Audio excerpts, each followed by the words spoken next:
We believe in the power of many. And with this in mind, the ICC works at the nexus of business, government, research, and civil society, using philanthropy as a conduit to enable action. We aim to increase spending on climate change, help donors align on priorities for amplified impact, and we connect diverse voices in the climate ecosystem. In doing so, we're crafting a uniquely Indian response to climate change, attuned to our needs and our development priorities. And today's topic is a pivotal one for India's future growth and prosperity: India's circular economy opportunity. Earth systems are formed of delicately balanced cycles, everything from shifting seasons to deep ocean conveyor belts. They exist within the infinity of closed circles. Natural resource management is no different. As Gunter Pauli, author of The Blue Economy, says, waste from one natural kingdom is food for another species in a different kingdom. The bee drinks the nectar of the flower, then falls to the soil to nourish the flower that will feed the next bee. Yet, since the first industrial revolution, humankind has opened these circles into finite linear models of consumption.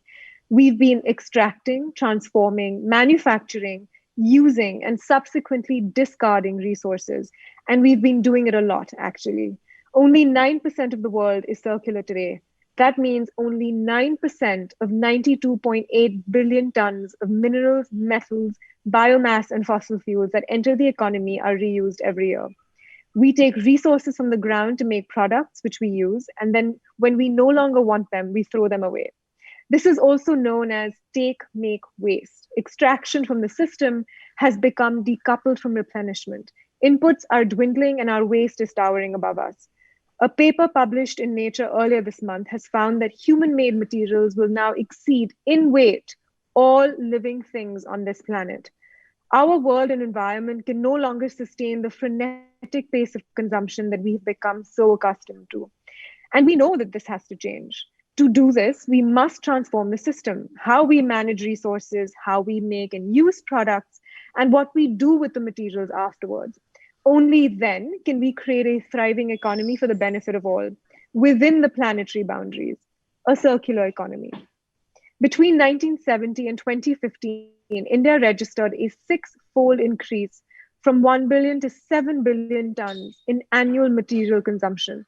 By 2022, India will be the most populous nation in the world, and it's expected that by 2030, its annual material consumption would double to 14 billion tons due to population growth, urbanization, economic mobility, and the resulting growth in per capita resource consumption.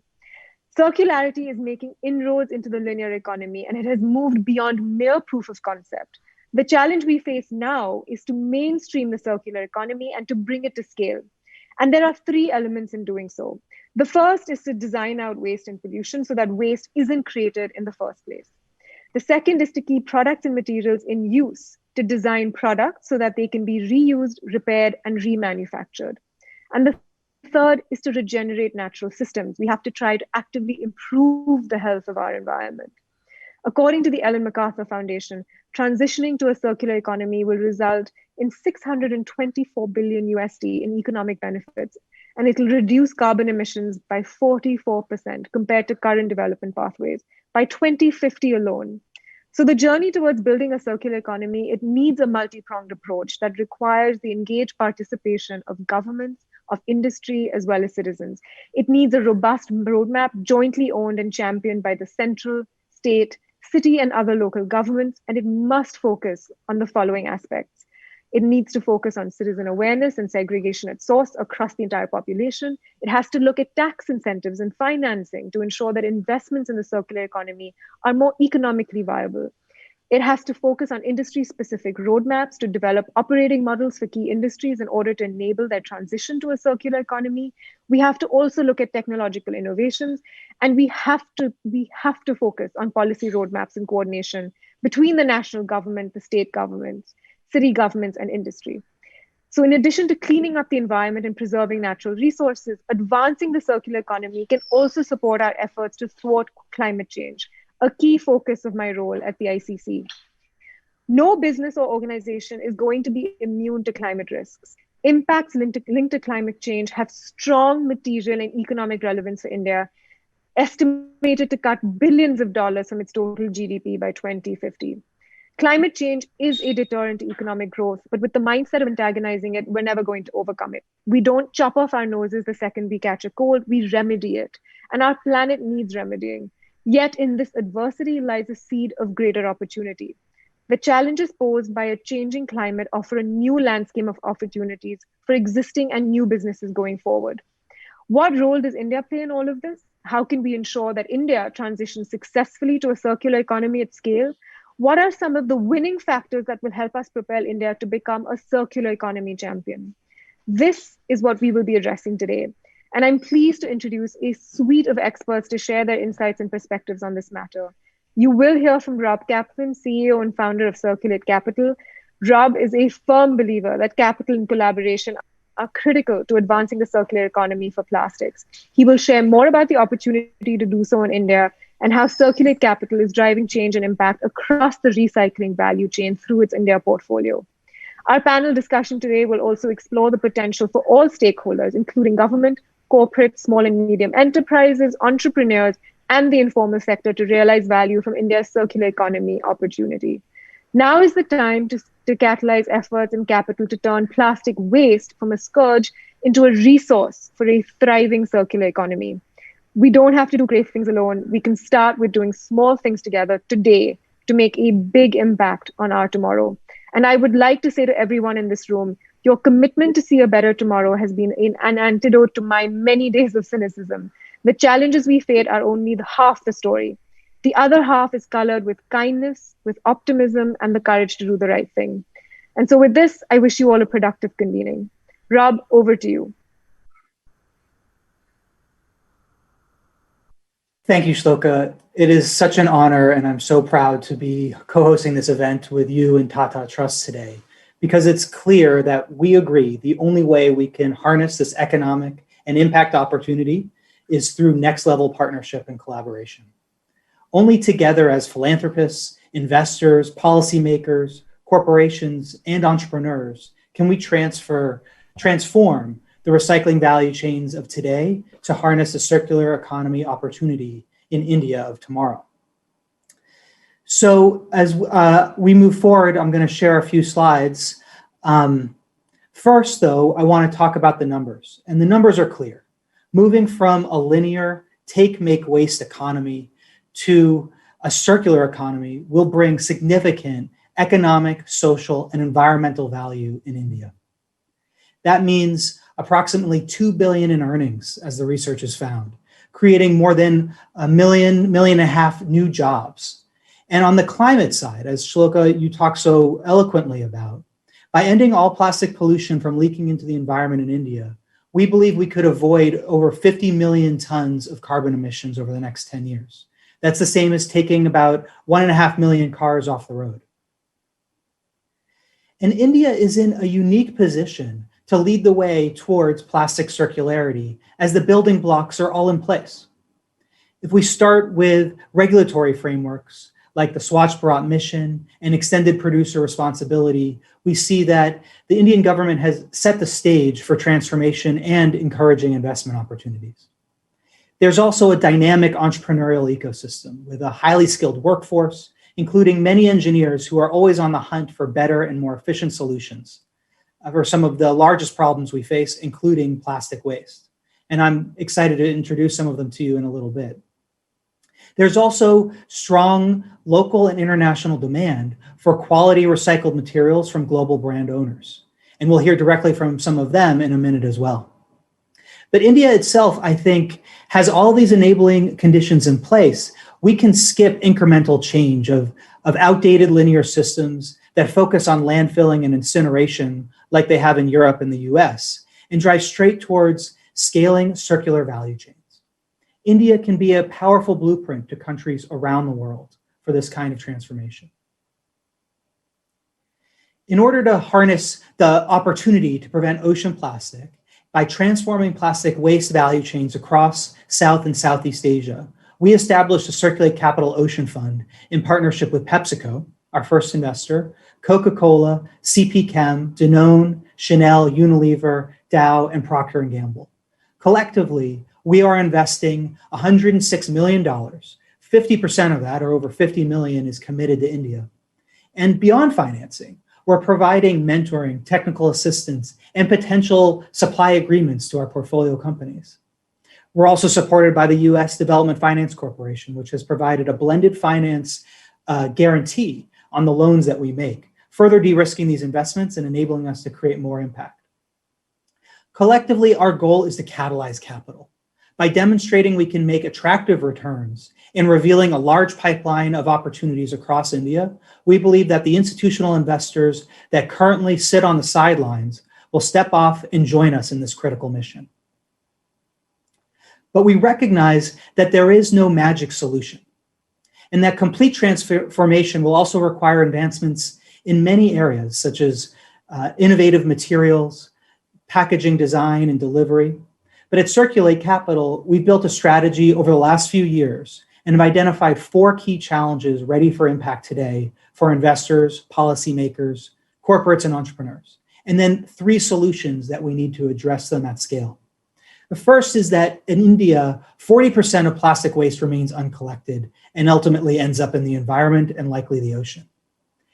And while recycling PET, which is what plastic bottles are made out of, is one of the highest rates in the world in India, it is very often downcycled into fiber for textile applications that can't be recycled again. And then we have lots of flexible plastics like sachets and pouches that are not collected or recycled at all. And then finally, the value chain lacks transparency and traceability, and that increases the risk and fragmentation. So to solve these challenges, we need scale. We need to scale collection and sorting in partnership with cities. We need to scale upcycling and develop high-quality bottle-to-bottle recycling systems and build markets for recycled flexible plastics to turn them into high-value products. And we need to scale digitization to accelerate the transformation of these value chains. But it's not just the investment that will make progress, it's the entrepreneurs. Entrepreneurs like Ujwal, Ravindra, Sandeep, Abhay, Radhika, and Pratik, and their teams are all leading the charge to transform the plastic waste landscape in India from linear to circular. They are on the front lines of this work, and I think you should hear from them directly. Humanity has generated over 8 billion tons of waste plastics. Every city is struggling to handle waste at scale. The biggest challenges in recycling is sorting. We lack any organized collection system. Flexible film waste is something that is never picked up. People tend to not recycle it. There is no traceability, there is no visibility of the material availability. A problem of this magnitude is not easy to tackle. We wanted to really solve a major problem of the country, and we all know that there is no bigger problem than waste.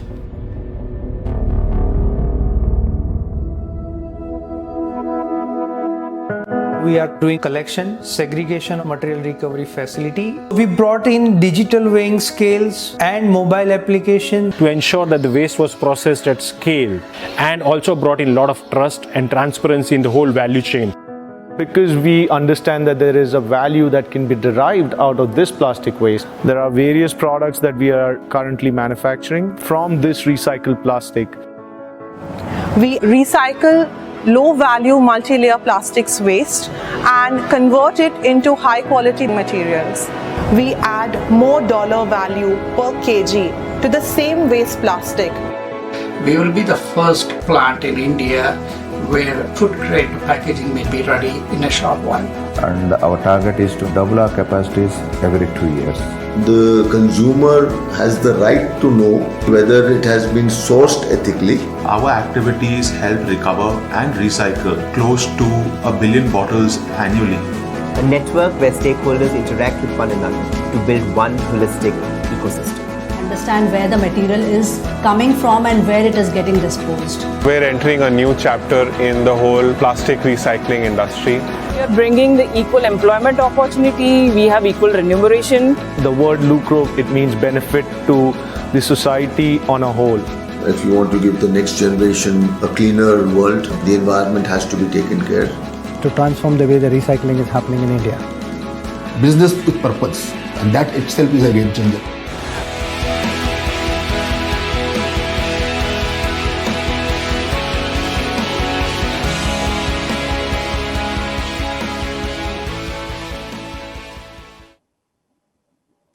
We've invested $39 million in these 6 companies to drive transformation across recycling and the circular plastics value chain through these 3 main strategies I talked about that I think are informative for the rest of the space.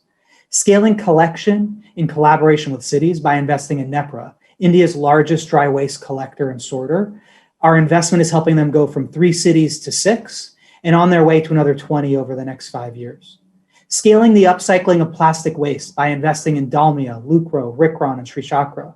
These are 4 companies that are uplifting the value and perception of plastic waste by developing higher value applications for recycled plastic.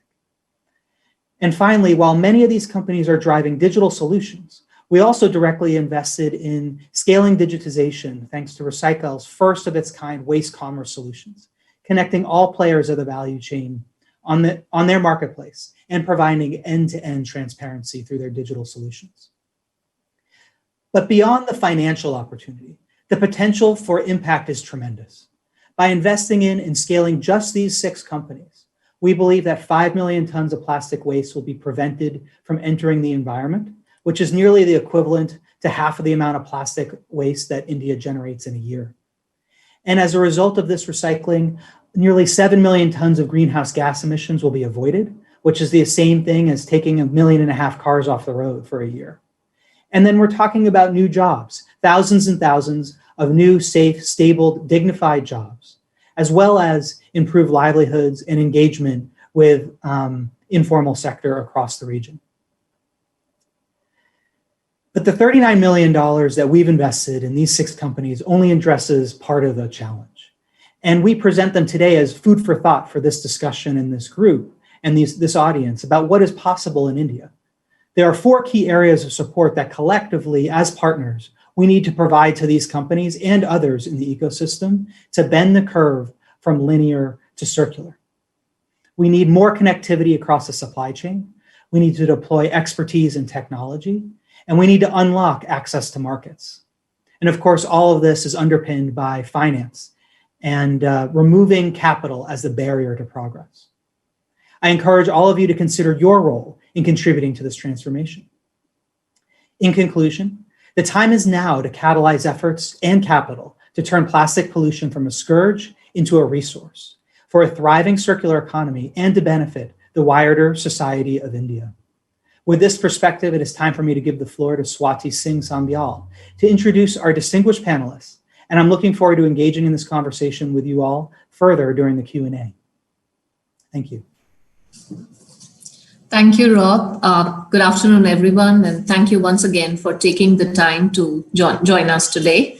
I'm Swati Singh Sambyal, a waste management specialist at UN Habitat, and have widely worked in the area of affordable resource and waste management in India and Global South. I shall be moderating today's discussion on accelerating plastic circularity in India through collaboration and catalytic capital. I would like to invite our audience to share questions in the Q&A box. We will pick up the questions to pose to our panelists either during the panel discussion or at the end. So please, feel free to add in your questions and inputs during the course of the discussion. Shlok and Rob have raised some very important points about the challenges and potential of circular economy in India. The fact that we need to change our outlook towards waste, resource, but not waste. Also what Rob mentioned, that we need to look into the scale of collaboration, effective waste management, of upcycling for better valued products and for digitization. We all know that when it comes to circular economy, India has unique challenges in integrating and accelerating the circular economy for plastics through strengthening recycling and waste management. Innovators and innovative solutions have emerged, tackling the collection, sorting, and recycling of plastic waste, and enabling solutions, including digitalization, are also taking shape. How can we further accelerate the development and scale up these models, particularly exploring the role of collaboration among stakeholders and supportive capital? What role can it play in its transition? These are some of the pertinent questions that we'll discuss with the 5 distinguished guests. who all have extensive experience and knowledge on this matter. Joining us today are Mr. Pavan Verma, who's the Senior Director, Sustainability and Purchasing from Procter & Gamble South Asia, Mr. Viraj Chauhan, who's the Chief Government Affairs and Communication Officer at PepsiCo India. We have Ms. Nalini Shekhar, who's the co-founder of Hasiru Dala, a social impact organization that works with waste pickers and other waste workers. We have Abhay Deshpande, who's the founder of Recycle, India's first digital waste commerce company. And lastly, Mr. Prateek Dalmia, who's the executive director from Dalmia Polypro, a leading plastic recycling business. Thank you all for joining us today. Before we kick off the discussion, I'd like to open up a poll to the audience. We have 3 questions that we would like to get your perspectives on. We'll discuss the results in the Q&A section. The polling will open now. You'll see a box appear on your screen. You may enter your questions as you see it and participate in the poll. Without further wasting any time, let's kick off the panel discussion. In the first set, we'll be discussing about the role of each stakeholder. We all know that for circular transition, every stakeholder has a very important role to play. I would come to each of our guest speakers to share their insights. Firstly, Mr. Viraj Chauhan from PepsiCo India. My question to you is that the drive towards an increasingly circular economy for plastic packaging is gaining momentum with each day. What role is PepsiCo India playing in this regard? And what steps is the company taking in transitioning to a circular economy? Over to you, Mr. Viraj.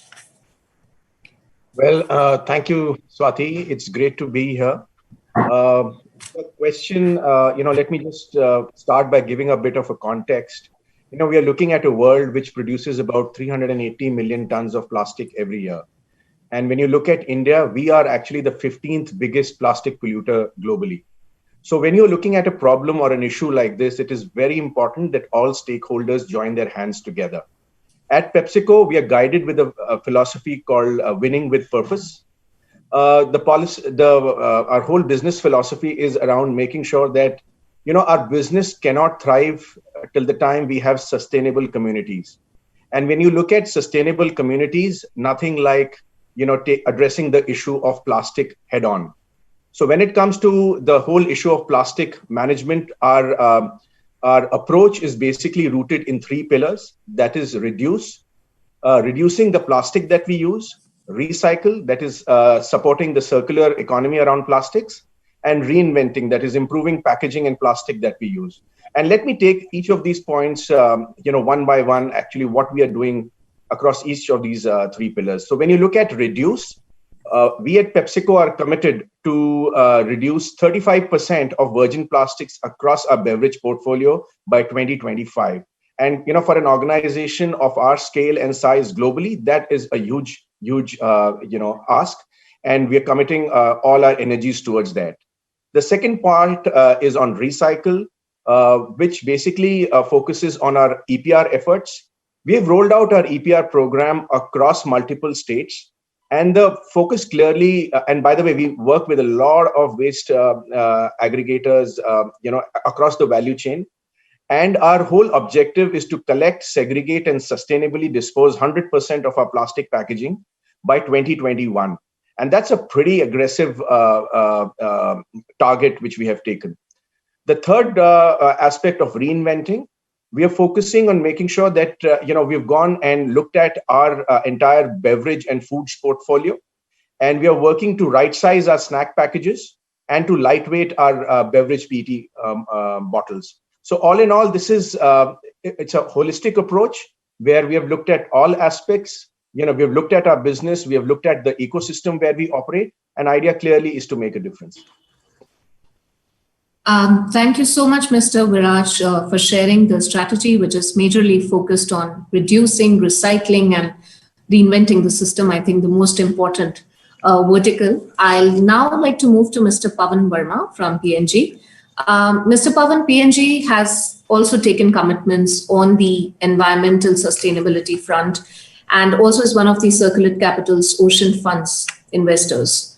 What could be the potential solutions and systemic changes that will truly advance India's circular economy for plastic? Can you tell us more on this and also about your company's efforts on this specific topic? Over to you. Yeah. Thank you, Swati. It's a pleasure to be here. Hello, everyone. So let me answer that question. It's a very interesting question, Swati, which you are raising. So, in PNG, we embedded environmental sustainability as part of the business, what we do across the world. And PNG, as you know, touches about 5 billion people across the world, and it becomes a big responsibility on our shoulders that how we ensure that we use our resources more responsibly. So in 2018, PNG announced Ambition 2030, which is our environmental sustainability goals across, savings, water, energy, as well as recyclability and climate solution. And, in turn, we have started working with a lot of stakeholders and companies to make sure that we start innovating, this whole new space, which can create a bigger impact. And, coming very specifically to, the circular economy, what are the thoughts that I have, to advance those goals. So, what we have, observed across multiple consumer studies, which is clearly showing now that consumers are becoming very much aware about this topic. And we truly believe that, this is a perfect time where, the technology and innovation can come together and make a big difference. So, this is a topic, where we can talk about, unlimited time on what are the solutions. But, if you ask me, the top 3 solutions which are there in my mind, which can advance India's circularity, efforts. The first one is, the technology and, how it can play a bigger role. Because with the consumers now, knowing much more about this topic, and they were conscious about how they choose their products, I think this is the time where the blending of technology and innovation can bring a big role in this market. Specifically, driving the transparency into the supply chain and digitization, can make wonders. Because that will give a true picture of, how we source, how we consume, and how we can upcycle some of these products to create a meaningful value out of the supply chain. And it starts with the source, how we collect, how we segregate, and how we sell the waste, and technology advances in that area can, bring some of these value pretty advanced in the ecosystem. The second thought I have is on upcycling piece. And, it's easier said than done because this whole unorganized sectors, it's very difficult sometimes to, get and understand what exactly goes where and, how to upcycle some of these products, as well as, how we find the end users. So I think there is an immense need today, where we create a platform where, all these innovators can come together, where we promote some of these small scale entrepreneurs and, handhold them to, reach to a stage where, they can actually, experiment, fail, and we provide our immense support to, course correct as we move to this path. And the third one is the consumer awareness, because, we as a brand owners, we touch consumers at multiple places, starting from awareness to, use of our products, so what are the touch points we have in the system, and how we can bring our knowledge to the ground to create those awareness will actually play a big role. So let me take 2 examples to, give you a glance of what we are doing. So the first one is, PNG is a company, as you know, pretty early in the process, we have started using recycled resin globally. But, with the intent of innovating this space continuously, about 2-3 years back, we actually launched our first beach plastic bottle in Europe. And, as we all know, beach plastic is a notorious resin because it degrades. But, we could work with the companies and the, with the social entrepreneurs in that market, and we could use up to 25% of the beach plastic into our head and shoulder bottle. And the second one is, which I was talking about earlier, to support my theory of how we all can come together and create the ecosystem. I'll take the second example from India, where, we have created intentionally an ecosystem, where we have a pool of suppliers and, waste management companies. And we are ensuring that every waste which goes out of our plant is, fully utilized and it doesn't go to the landfills. And we are working with all these people to find the alternate use of all our plant waste that we have in India market. And I'm proud to say today all our plant manufacturing sites are zero waste to landfill. Thank you so much, Pavan. Clearly, zero waste is the need of the hour, and I'm glad to know the initiatives that PNG are taking in this direction. Since you mentioned technology and digitization, probably I would like to come to Abhay Deshpande from Recycle. Recycle has established the first waste commerce, solution-oriented company in India. And Mr. Deshpande, can you please explain us the potential behind the digital transformation of the value chain? How can digital solutions contribute to address the sector's main challenges, including demand-supply mismatch, transparency and traceability, reverse logistics, plastic neutrality? How can we achieve this through digitalization? Over to you, Abhay. Thanks, Ati. I think in last 15-20 years, India has seen the disruption which the digital can bring in the pre-consumption stage. Like you saw e-commerce coming and disrupting the market. We saw Swiggy's and Zomato's coming in food delivery market. So everything is getting disrupted. Travel is already been there for the last 15-20 years. But nobody was really focusing on post-consumption part of the business. Can that be digitized? That is a waste part of it. And one thing we all know that there is nothing called waste in India. We all as a consumer don't treat anything as a waste. Even the newspaper with 9 rupees per kg is consumed and well maintained in our houses. Same way the plastic is treated differently. There is a collection ecosystem available. There are millions of people. To just do a number, there are 8 to 10 million people really who work in the waste management from collection to recycling. So there's a huge impact and huge market there. But the only challenge it is a completely informal market. It is a complete cash-driven economy, and the real people who are doing the ground level work are really exploited. So if you look at the rag pickers and the people who are really collecting, segregating, doing all the dirty work, hard work, they really get only 20 to 25% of the value in the value chain. And the plastic sub-PET collected by a rag picker, gets paid only for 8 or 9 rupees. Actual, when it reaches to the recycler, its price is 32, 34, 35 rupees. So you look at that, there are so many stakeholders in between who are basically became agents. So generally we looked at the market, there are 6 to 7 people or 6 to 7 hands the material changes before it reaches to its destination of recycling. So I think looking at that, we did our own research and we felt that this need to be connected. This is a very fragmented ecosystem, cash economy, and can we formalize it to a bit? And digital plays the best role. And if you look at the overall ecosystem of the waste, there are 5 players in this. The number one is the producers. And thankfully, last 3 years, because of EPR, the producers also have become a part of the waste management ecosystem. They were not 3 years before. Then the generators like consumers and businesses, like they are 60% waste is generated by businesses, 40% by the consumers. Then the processor. That processor includes all these rag pickers, kabadiwalas, all the NGOs who are working in that system. Then the recyclers or cement factories or the co-processing units, all those who consume that material. And the last one is the municipal corporation. Now, if you look at that ecosystem, everybody is busy in doing their own work. But the challenge was none of them were connected. So we came up with a marketplace model where we thought we will connect the stakeholders directly and remove those unnecessary stakeholders who are sitting in between. And bring the best value to the people who are really doing the hard work and the best material and the material visibility for the recyclers who are running their factories. Because for recyclers also the challenge is that because the system is run by informally, for them getting the control over the supply is very difficult because these are like very informal ecosystem, millions of people driving it. So we bought that digital intervention in between at every stakeholder. Like for a producer, we have a different kind of interface available. For the generators, we are given a different interface.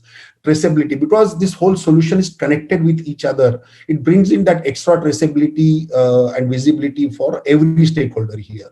To that matter, we went one step ahead. We created a solution for the ULBs also. So every ULB in each city, there are multiple centers. They call it as a BRCC centers or MRF centers. So we came up with a cloud-based solution in a local language where these centers are digitized to some extent. So what happens? All the inward, outward is tracked there. We have a QR code based system we have built for the consumer. So we actually tried, but this is not one solution fits all. The marketplace solution, which we call about, is the different solution for the different requirement and different requirement of the customers. But we're seeing that we're able to really bring that change, and in last 1.5 to 2 years particularly, we could see that the more traceability we are able to provide. Right now, we are able to provide almost 10,000, 15,000 metric ton per month material. We are able to channelize with a complete traceability from source to the destination. And I think that adoption has started working, and we are seeing a good response from every stakeholder across the ecosystem.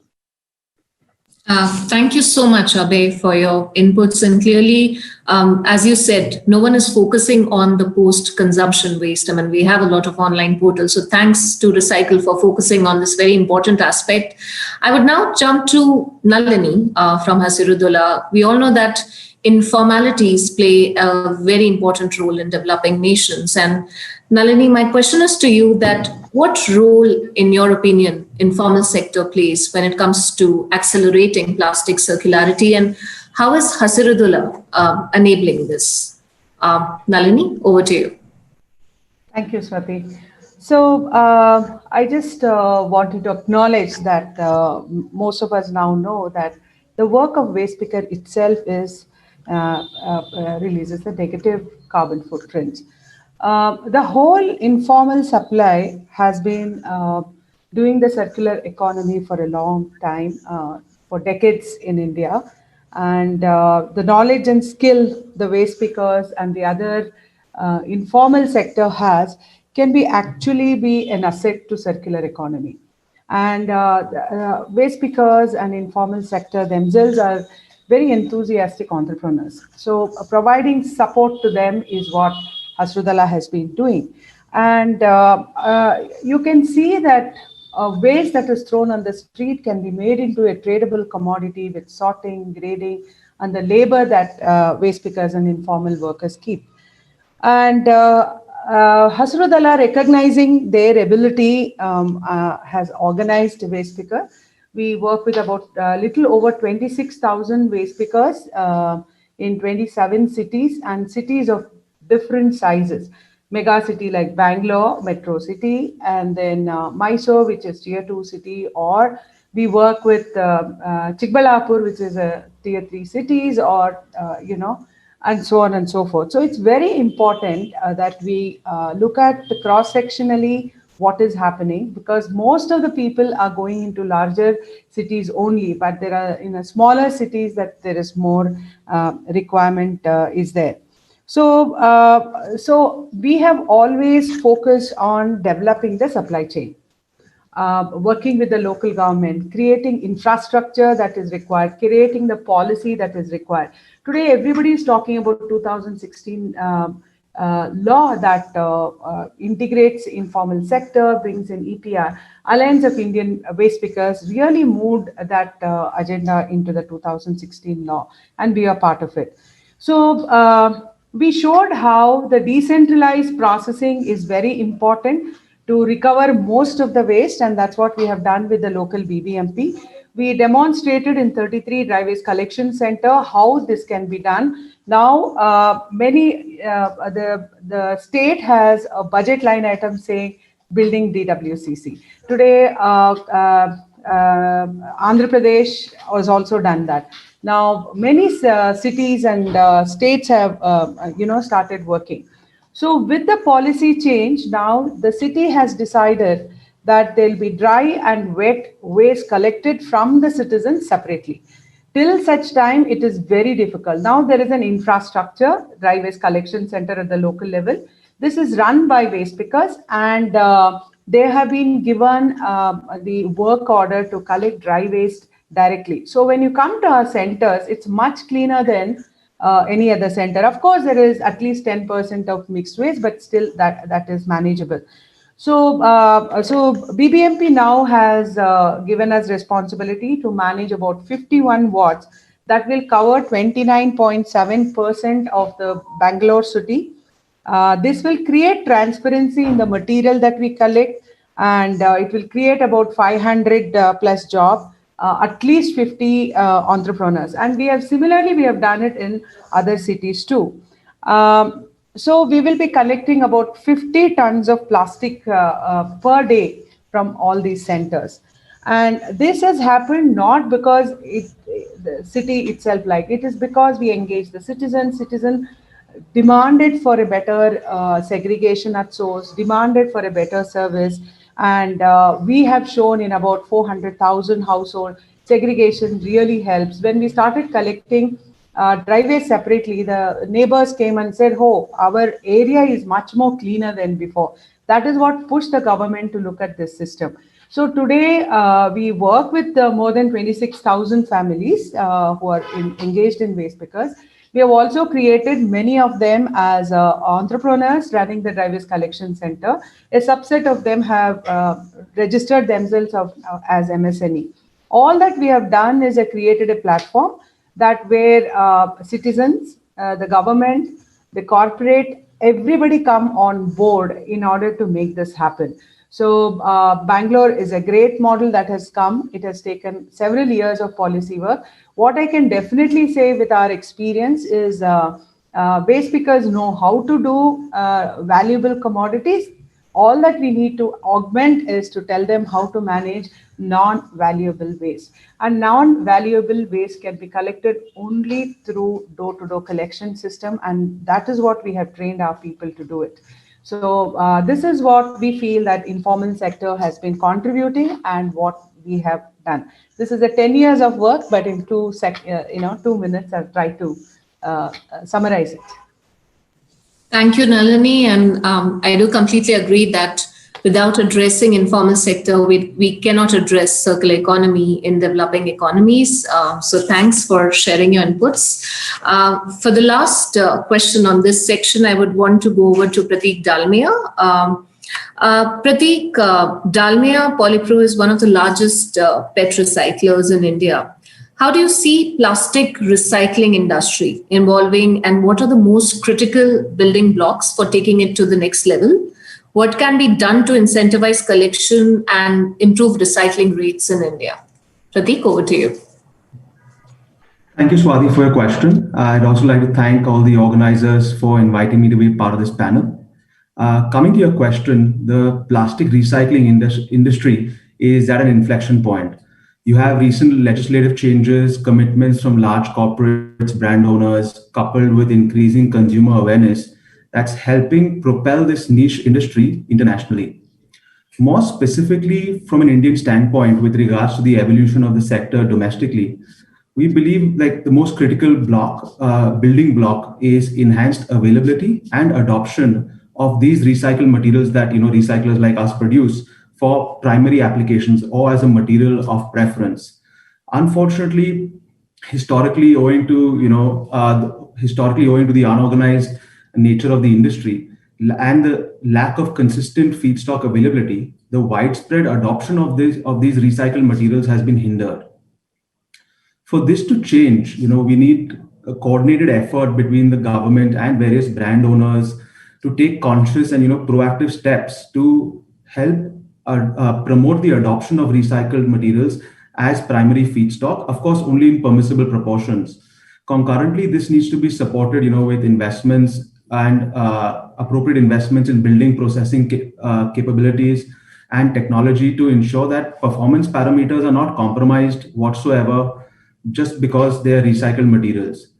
And while investors like Circulate Capital have taken the lead to support people like us, in making these requisite investments in capacities and technologies, the industry needs a plethora of such actors or avenues for capital to enable this transition and help meet, latent demand.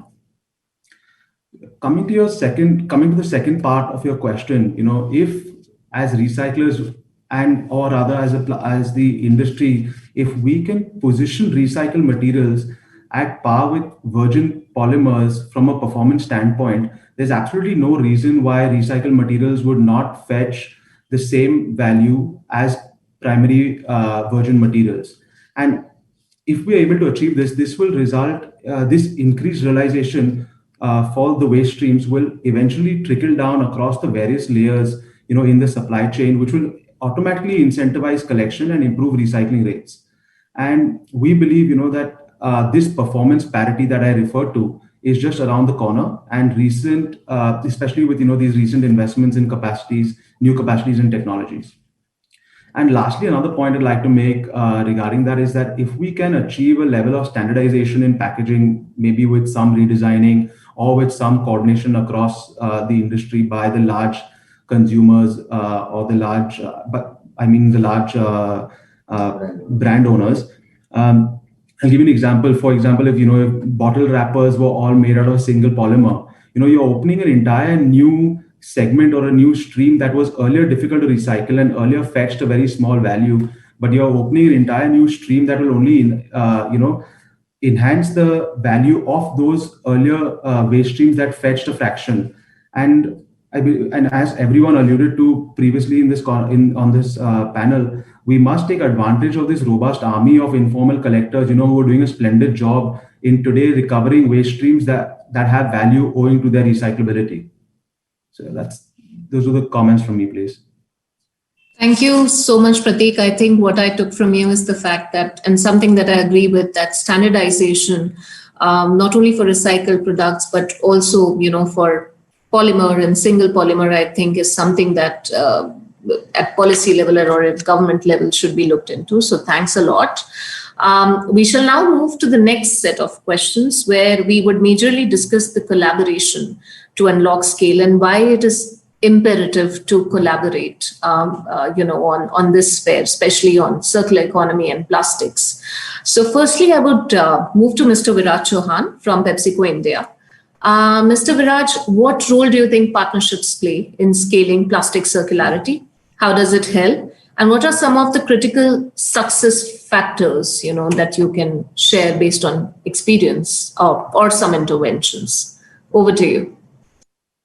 Thanks, Swati. When you're looking at scaling plastic circularity, what is extremely important is to make sure that all stakeholders come together. Now we're looking at trade associations, industry coalitions, producer responsibility organizations, policymakers, everybody coming together. And I would want to cite 3 examples how this works, given the PepsiCo context. So, PepsiCo has been a founding member of WeCare. WeCare stands for Waste Efficient Collection and Recycling Efforts. It's a industry coalition where 30 like-minded FMCG companies, which are both Indian and multinationals, have come together with a vision, to sustainably manage post-consumer MLP waste packaging and to promote efforts on circular economy. The second entity where we have gone ahead and really invested our time, energy, and effort is an entity called Circular Sustainability Solutions Private Limited, CSSPL for short. And many in the ecosystem know about this entity under the brand name, which operates under the aegis of Karo Sambhav. Now, this again is an industry coalition where FMCG companies have come together and made it a producer-led entity. And the plan clearly is to make sure that we sustainably manage plastic waste management, and do it in a manner which is scalable, inclusive, fair, ethical, and transparent, and also auditable. Because we are operating in a domain where a lot resides in the informal sector. Idea is to make sure that we bring in all the partners together, so all forces align. We've also made sure that we've reached out to the larger PepsiCo ecosystem, and we've involved our PepsiCo Foundation as well to invest in making sure that we increase recycling rates. And like Circulate Capital, we have gone ahead and invested in other associations as well, like TerraCycle, Alliance to End Plastic Waste, Global Plastic Action Partnership. Now, all these entities, when we are going ahead and engaging with them, adds on to this whole collective effort. The second part to your question was on the critical factors. Now, what makes this tick is the fact that at first, there has to be an intent in each of the organization wanting to make a difference. And I can tell you about PepsiCo. We have codified sustainability in our whole business philosophy. And I talked earlier about winning with purpose. So that clearly, is there to make sure that anything and whatever we do, there is a sustainability lens to which what we, whenever we're rolling out any initiative in the market. The second point I would want to say is looking at the whole economics of recycling.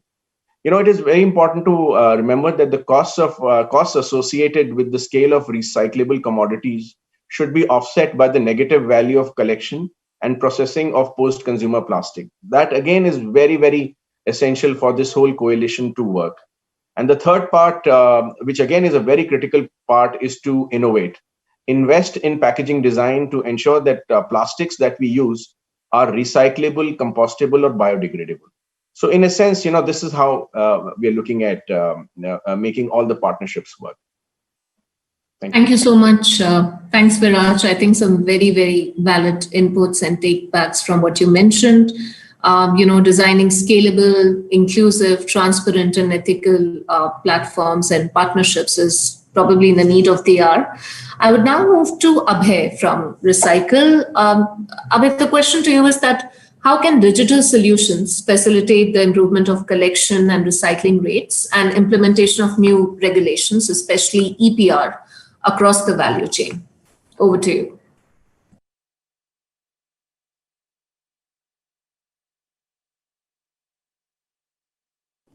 Sorry. So as all of us know that the EPR is one of the, can be a great game changer in terms of the plastic circularity. And I personally believe on that. If EPR implemented properly, having just a regulation really is not the end goal. Is it implemented effectively is the important aspect of it. And I think in that sense, EPR is has a big potential to revolutionize the waste management industry to some extent. I think what I personally feel that the way what demonetization has done for the fintech industry, the EPR can be the same effect for the waste management industry also, because somewhere we need to formalize this industry to some extent. In India also today, more recycling happens informally than formally, but EPR is actually bringing that extra dollar where the formal ecosystem is a requirement of the hour, where the supply chain should be tracked, there should be a traceability, and even the formal recycling who are registered with the pollution control boards are also required. So I think EPR has all the ingredients which are required for it. But unfortunately, right now, it's just a 2-3-year-old policy, and the new amendments are coming in that. But currently, I think most of the EPR which is happening is not really the genuine work which is happening. I can say in numbers, 60-70% of the EPR is more a paper trade than the real actual ground level work which has to happen in the ecosystem. And we're working with large brands and almost 70-80 plus brands, and we are seeing that change happening. But right now, it's not in that state.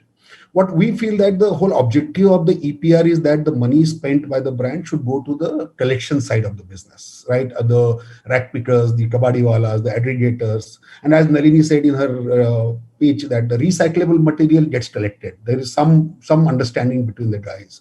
But what happens to that multi-layer plastic, which is doesn't have any trade value?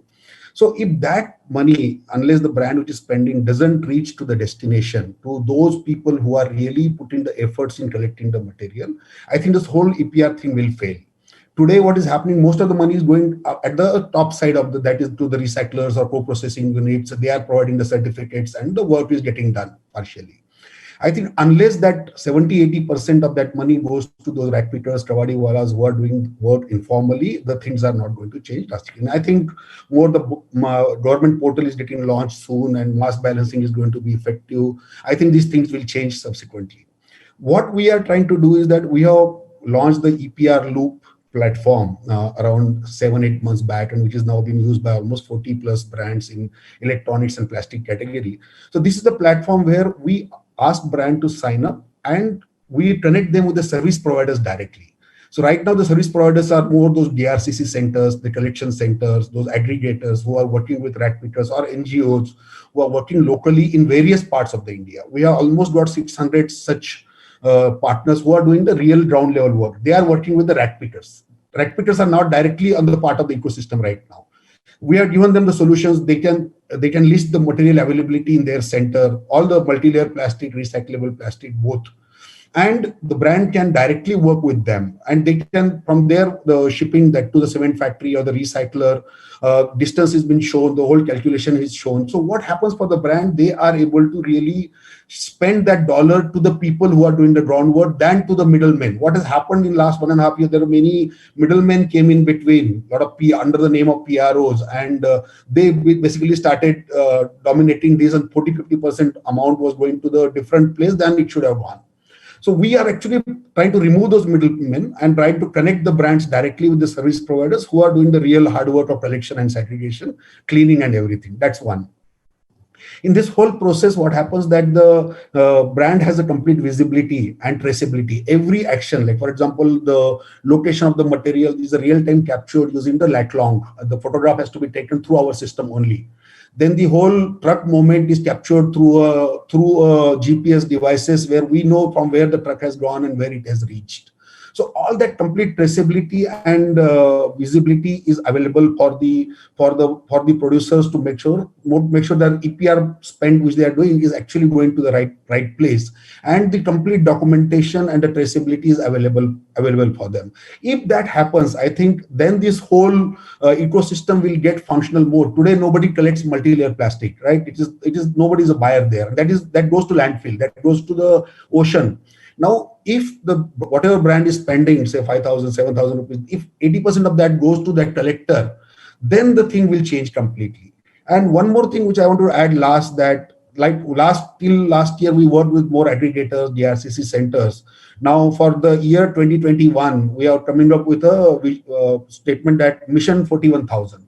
So our approach is that we wanted to onboard 41,000 rack pickers across India, directly connect in our system using our app.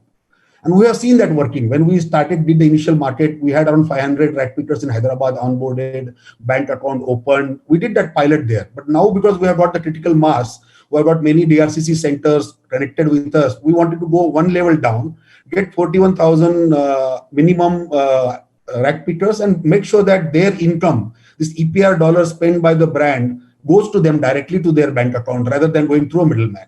So that's our project we're working on already, and we're in talks with a couple of large brands to participate in that with us, because this is a national-wide program, and formalizing 41,000 people itself is going to be a big achievement, and that's where we're focusing on. Thank you, Abhay.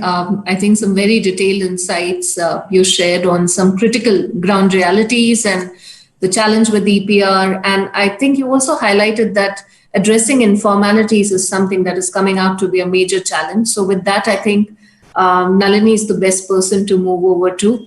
Nalini, in your opinion, what is the best way for the value chain to partner with the informal sector, and how do we build win-win, inclusive, circular models for all stakeholders that also takes into consideration fair wages, safe working conditions, and inclusivity of informal sector? Over to you, Nalini. Thanks. I just want to really, say yes, Abhay, what you said is absolutely true, what is happening on the field today. And a lot of people worry about transparency with informal sector. Why it is informal? Secrecy is the only survival for them, informal sector, and that's why they are like that. So they also work long hours, not necessarily good working condition. And they're actually, donating their labor in order to make this recycle industry run. All of us know when you move from informality to little more formalized a way of collecting and segregating waste, at least 40% there is a difference in the investment that you have to make. So brands have to look at that as very positive thing and start working together. As Abhay ji said, most of the money is going in managing the transparency. Rather than that, I would say invest in informal sector who can actually do this, digitization with them. They are definitely not somebody who are educated, but they are extremely intelligent people and they're entrepreneurs. We have seen in our own thing, a lot of people use banking now, we have worked with NSKTC to give them overdraft facilities, which is never heard before. So we have been doing that, and we are experimenting with many different kinds of financial instrument they can manage, the database that they can manage, data entry, how they can manage. So it is possible, but you have to put in that investment. But I can tell you it will be much cheaper than giving it to a PRO, that's for sure. So what we feel is investment in the informal sector, not being scared, but sit with them and say why this is needed. And Hasrudala Innovation, our sister organization, has shown that they are supplying PET to Body Shop through Plastic for Change. And that has a lot of work that has gone into building that supply chain where they understand why this has to be done. So that kind of an investment in the informal sector is extremely important. So for us, EPR is not a business. For us, EPR is an obligation of the producers, and they want to fulfill that, comply with the laws, comply with, getting the plastic back. For us, it is important that waste pickers get the money for their labor. I can tell you more than 100 tons in the last 1 year, we have given it to these PROs without zero money. Waste pickers are putting their effort in cleaning it and sorting it and baling it, but they are not being paid. So this doesn't work like that. You cannot live off of informal workers' goodwill, because they are doing it because in decentralized system they can't hold on to this material for a long time. There's very small, so somebody will come and say, I will clear it without you giving me any money. So they think it's great and they are giving it away. But this is actually another level of exploitation that is happening with EPR. So and this time EPR guidelines, it is still not formalized, is talking about connecting informal sector, government, and I think what Abhay ji was talking about, that working on the gap directly, most of the money goes to informal workers. It will be great. For us at Hasrudala Foundation, one of the key pillars of our work and theory of change is that if you are able to give predictable income and access to social security, it is the closest that you can come for a living wages. So we work connecting with many people who can buy this material from waste pickers, and we always ask them to pay directly to waste pickers, not through Hasirudala. We have made all the arrangement that is required. The transparency that is required, we are able to give it. The question is, who is willing to partner with us? So that is a key thing. If you believe in this, it is very important. If you talk about informal sector, we all have to put in investment in increasing their skills in managing the transparency of the material flow, working with the government for the local infrastructure, and the brands and the corporates who are the producers actually fill in the gap that is required for EPR collection. Thanks. Thank you, Nalini, for your inputs. I think I truly believe with the fact that including informal sector and also looking into better and safe working conditions for them is probably something that should be a priority for every agency. Also for agencies that are looking into complying for their EPR obligations. My next question goes to Prateek from Dalmia Polypro. What are the main challenges recyclers face to scale their business? Is it the supply, feedstock quality, access to financing, securing offtakes from brand owners, or other risks that you would like to highlight? Prateek, over to you. Thanks, Swati, once again. So unfortunately, the main challenges are all the ones you've enumerated. There's another one though, which I want to highlight while I answer your question. And that's the challenge specific to India, is this perception towards recycled material. Irrespective of the performance quality, recycled materials have always been viewed as a cost optimization tool, or rather as a substitute, and seldom as a material of preference, like I alluded to earlier as well. And of course, we don't blame, the large brand owners and the large, bulk users of these virgin materials. We don't blame them for doing so to date, because the market was unorganized and the level of consistency that they would require was not available in the market thus far. However, with these increased investments, with growing awareness, with adoption of newer technologies, this perception will change, and we hope that there will be price parity between recycled and virgin materials. And of course, as a recycler, I'd hope preferential acceptance of recycled materials in comparison to virgin materials wherever feasible from a quality standpoint without affecting the end product. And just because there was, Abhay and Ms. Shekhar commented on they were mentioning about EPR. Just another angle that we thought could be, interesting is that if how the government legislated that brand owners need to demonstrate efforts to meet their extended producer responsibility obligations. Another way of looking at this could perhaps be that in a way developing a formula wherein their usage of recycled materials also helps them offset their EPR obligations, not only just their collection efforts. So yeah, thank you once again.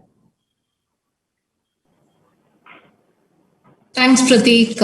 My last question for this section goes to Pavan. Pavan, what is the potential for collaboration among stakeholders, what it can bring to the industry, and how is P&G working with stakeholders across the value chain? Over to you. Yeah. So I think it's pretty clear, with all the discussion we have, is that no party can do it alone. And I think we all need each other's support in this system to make sure that we play to our strengths and bring those solutions onto the table to make sure that we can advance those efforts in the process. So when I talk about playing to our strengths, everybody has a role to play. Urban local bodies, they can innovate and make the system more robust. The brand owners can accept the recyclable resins quality that we're talking about, as well as innovate continuously on the product and the processes to make sure that we advance some of these solutions. From a P&G side, we are doing multiple efforts in this stakeholder engagement piece. So we are forging partnerships and alliances with the stakeholders. We are working with environmental ministry to strengthen the policy framework, as well as we are fully committed and investing into Circulate Capital, Alliance to End Plastic Waste, as well as partnering with companies like WWF to make sure that we work together and bring these solutions onto the table. I'll take one very specific example on the role that we all can play and make a difference to this system.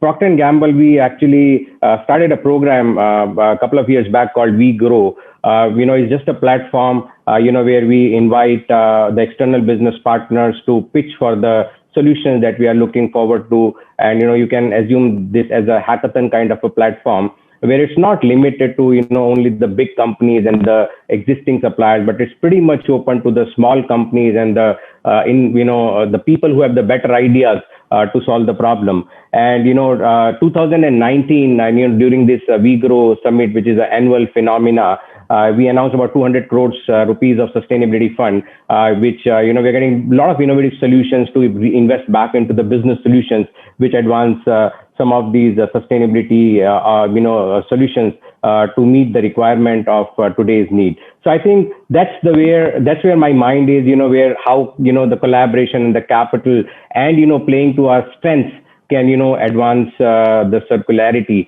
in India market. Thank you, Pavan, for a very detailed and an apt response. We're now going to turn the discussion over to our online audience. If you have a question, please type it in the Q&A box on your screen. We will endeavor to answer as many questions as we can during this time. I'll also request our panelists and guest speakers to be very brief and concise in their responses in order to have as many questions as we can. Before we start taking in a few questions, I would like to have a follow-on from the poll before moving on to audience questions. For the question one, for the poll one, we've had some interesting responses come in. To the first question on the most urgent challenges to address in scaling plastic circularity in India, it was a close call between fragmentation of the value chain, policy solutions, and price competitiveness. Rob, could you share thoughts on how the respective companies, Circulate Capital has invested in addressing fragmentation and price competitiveness? Over to you, Rob. Thank you, Swati. I think we've heard from Abhay about some of how digitization can really address fragmentation. And one of the models that we've seen in informal sectors and other markets is that if we can improve transparency of pricing, so that the informal sector, whether you're an individual or an aggregator or a kabadiwala, you can understand what value add you can add and what the price is for that. And so by creating more transparency and traceability, we can start to drive consolidation and solve some of that fragmentation challenges naturally, because those layers solve for themselves. Thanks, Rob, for your response. Pavan, my next question would be to you. Let's kind of switch our attention to upstream actions, which is an area many of our participants are interested in. From your perspective, what upstream initiatives, such as better designs or for recyclability, can help to improve the collection, sorting, and recycling of plastic packaging? Pavan, over to you. Yeah. So, no, I think it's a very valid point and a good question, because I think as a brand owner, we play a very big role the way we design the whole packaging. And, the more we design towards, reuse and recycle, I think it will make a much more bigger impact. So, to the earlier example I was talking about, the first, the beach bottle that we launched in Europe was a classic example that, how the innovation will play a bigger role and, will promote, reduction of the virgin resins. So, we are fully dedicated, and, there is a plan in place where we have announced broadly in Ambition 2030 that 100% of our packaging will move to recyclable options. And we are rigorously working to achieve those, targets across the globe from Procter & Gamble side. Thanks. Thank you, Pavan. As a follow-up on this question, I would now move over to Prateek. Prateek, from your perspective, how can upstream initiatives impact recycling rates?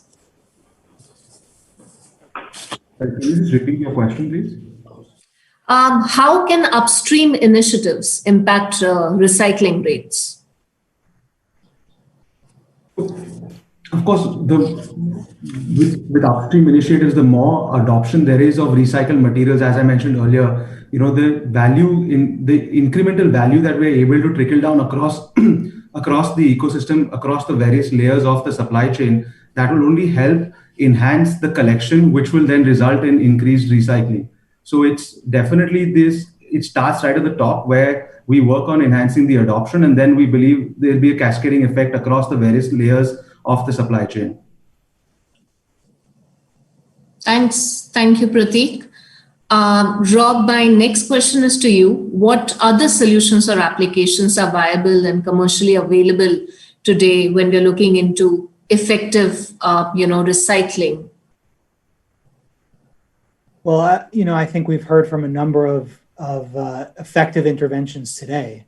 One of the key themes I think several of the panelists talked about, which directly addresses some of this question, is by improving demand and improving markets for this material. We know in India, and we've seen it with PET, that if there is a market demand, material gets collected and recycled. It happens every day, especially in PET. The challenge is the stuff that doesn't have great value today. So we can use policy solutions to try and subsidize that. And we can also deliver new technologies to create more value out of waste that currently doesn't. So one example of a company that I think is doing a great job in this space is Rickron. They are recycling multi-layer packaging, pouches and sachets that currently are left behind by most recyclers and collectors, and they're turning it into a building construction panel material, right? And they can sell it at a premium to other building construction materials out there. And by creating that market, they're able to drag more material out of the environment and into supply chains. Thank you, Rob. Nalini, the next question is targeted to you. The informal sector plays a significant role within the waste management and recycling ecosystem in India. How we can ensure that the road towards accelerating plastic circularity in India is an inclusive one? Also, Nalini, how does pricing in fair wages, safe working conditions for the informal sector affect the economic viability of the recycling operations? In your opinion, do the current models take this into consideration? So a lot of questions wrapped in one. So over to you. Yeah. So I feel this is still, whether pricing is still an infancy stage. A lot of experiments are happening. People are really not sure of exactly what is the economic viability yet, but people are experimenting. We have also done some experiments. So it is still a nascent stage to say the whole economic viability of it. Definitely, with our little experience, we think at least there is a 40% difference in the operation itself, where you collect it from informal sector or provide a space with all the benefits that is required.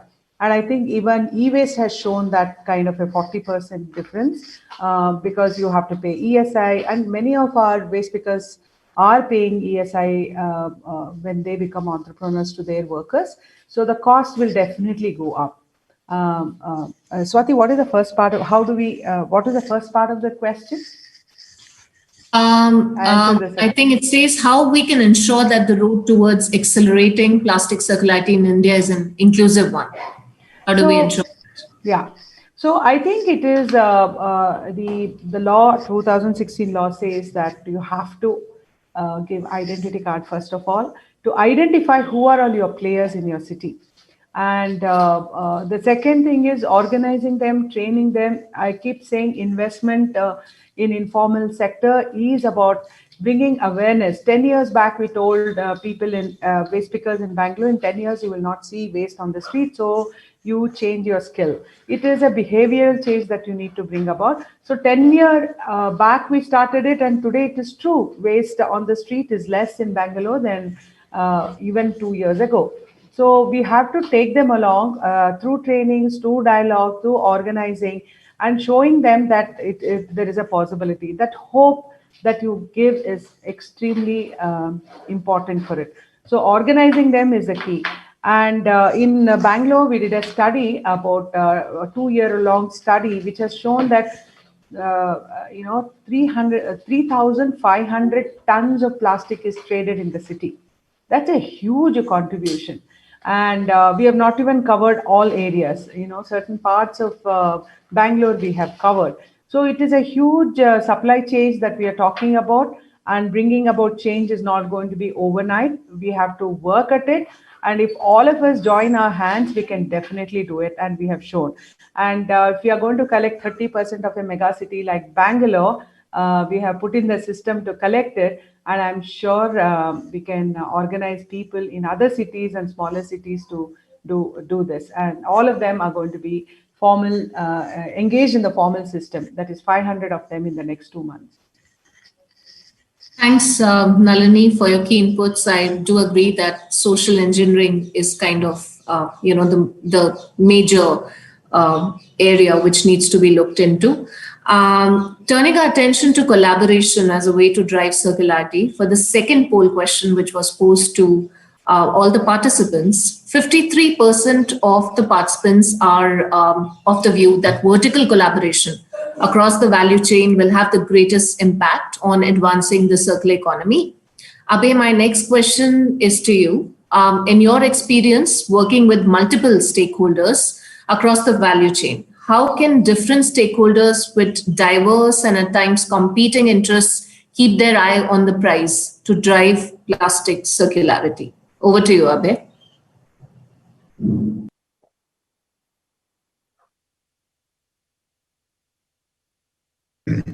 As I explained this in my first answer also, that this is a complete unorganized and disrupted market completely, where nobody knows who is earning, right? It's completely, the price determination happens at a different level altogether.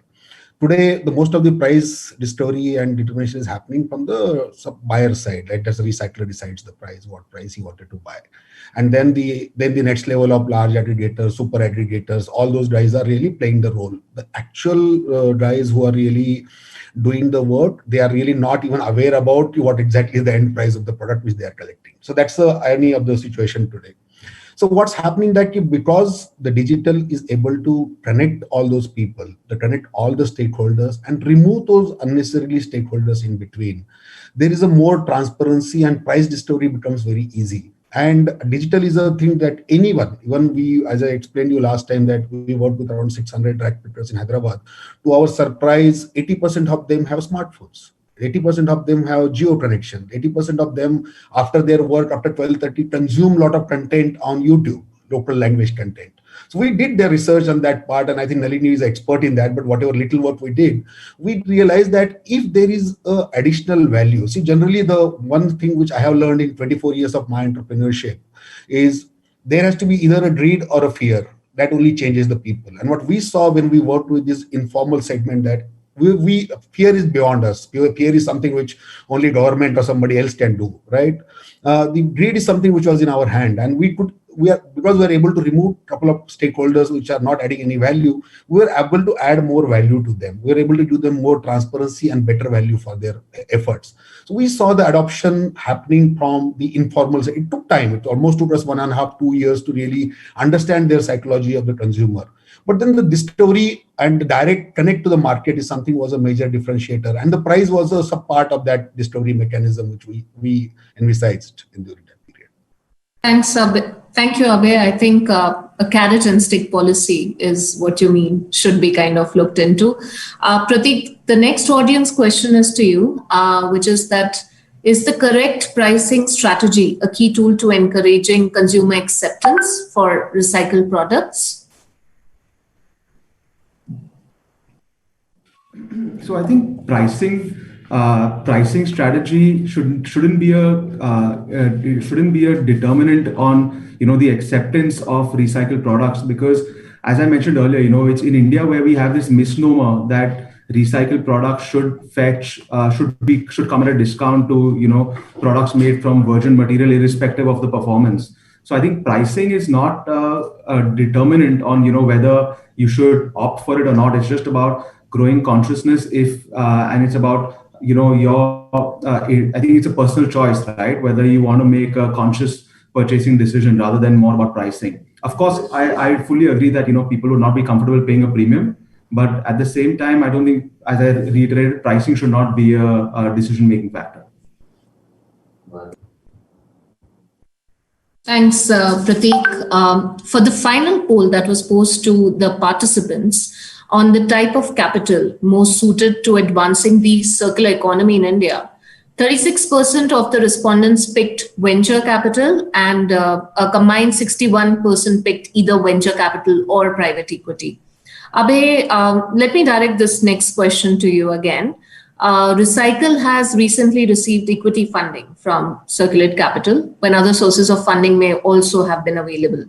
From a founder's perspective, what is investor understanding like, and what is the right investor fit for a company like yours? Over to you, Abhay.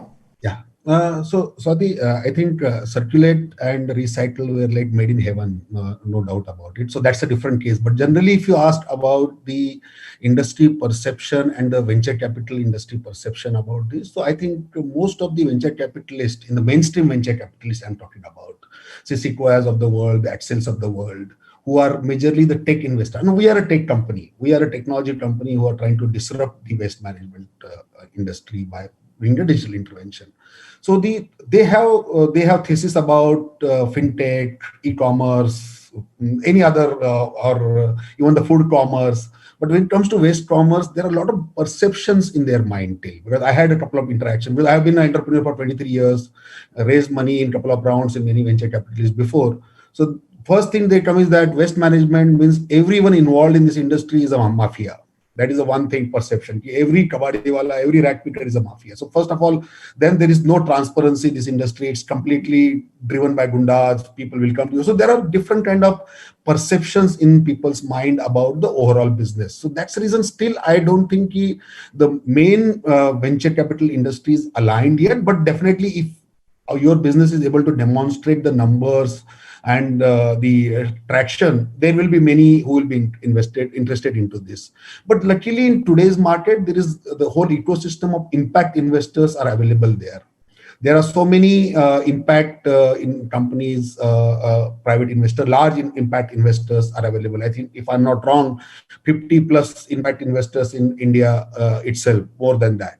So I think they are looking for, and one of these thing for them is West. They have different of SDG goals they are tracking to invest and solve the problems. One of the major focus is on West.